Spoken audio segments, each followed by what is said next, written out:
ഈ തോട്ടി പോലെ ഇരിക്കുന്ന സാധനം എന്തുവാണെന്ന് മനസ്സിലായോ? 4 നിലയുള്ളൊരു ബിൽഡിങ്ങാണ്. അതിൻ്റെ ഗ്ലാസ് ക്ലീൻ ചെയ്യുക. ഇത് നിലത്ത് നിന്നാണ് ക്ലീൻ ചെയ്യുന്നതെന്നാണ് ഇതിൻ്റെ ഏറ്റവും വലിയ പ്രത്യേകത. കണ്ടില്ല, അതിനകത്തൂടെ വെള്ളമൊക്കെ സ്പ്രേ ചെയ്യുന്നുണ്ട്. സ്പ്രേ എന്ന് പറഞ്ഞു കഴിഞ്ഞാൽ കൊണ്ട് ഈ തോട്ടിയിൽ കണക്ട് ചെയ്തേക്കും. അതായത് ഒരു പൈപ്പിൻ്റെ പീസാണ്, അത് എക്സ്റ്റെൻഡ് ചെയ്യാൻ പറ്റുന്ന ടൈപ്പാണ്. 4 ഫ്ലോർ വരെയും പോകുന്നുണ്ട്, അതിലും കൂടുതൽ പോകുമായിരിക്കും. ഈ ബിൽഡിങ് 4 ഫ്ലോറാണുള്ളത്. 4 ഫ്ലോറും അവർ വാഷ് ചെയ്യുന്നുണ്ട്, വെള്ളം അതിൽ കൂടെ സ്പ്രേ ചെയ്യുന്നുണ്ട്. ആ ബ്രഷ് വെച്ചിട്ട് തേച്ചരച്ച് കഴുകുന്നു.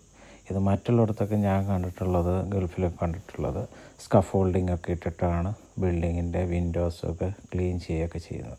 ഇത് വളരെ സിമ്പിളായിട്ട് കണ്ടോ അവരിവിടെ നിന്ന് താഴെ നിന്ന് തന്നെ ചെയ്യുന്നത്. ഞാൻ ആളിനെ കാണിക്കാവേ. ആൾ താഴെ നിൽപ്പുണ്ട് കണ്ടോ. ഫ്ലോറിൽ അവിടെ പാർക്കിങ് ചെയ്യുന്നതുകൊണ്ടാണ് ഇത് ചെയ്യുന്നത്. അതാണ് അതിൻ്റെ രസം. ഇത് ക്ലാരിറ്റി കുറഞ്ഞത് ഈ വിൻഡോയിൽ ഇപ്പം പുറത്തുനിന്ന് ക്ലീൻ ചെയ്ത് അതിൻ്റെ വെള്ളം ഇരിക്കുന്നതുകൊണ്ടാണ്. നിങ്ങൾക്ക് വീഡിയോ ഇഷ്ടമായെങ്കിൽ മറ്റുള്ളവരിലേക്കൊക്കെ ഒന്ന് ഷെയർ ചെയ്ത് കൊടുക്കുക. Thanks for watching. വീഡിയോ ഒന്ന് ലൈക്ക് ചെയ്തേക്കും. Bye bye.